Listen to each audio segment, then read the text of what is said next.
Need to connect that cable to your car battery but don't have the connector.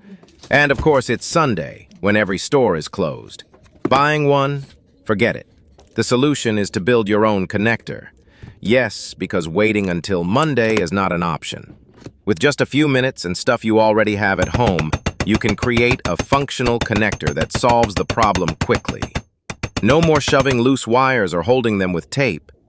Want to know how to make your own car battery connector in under 5 minutes? Then follow this step by step right now.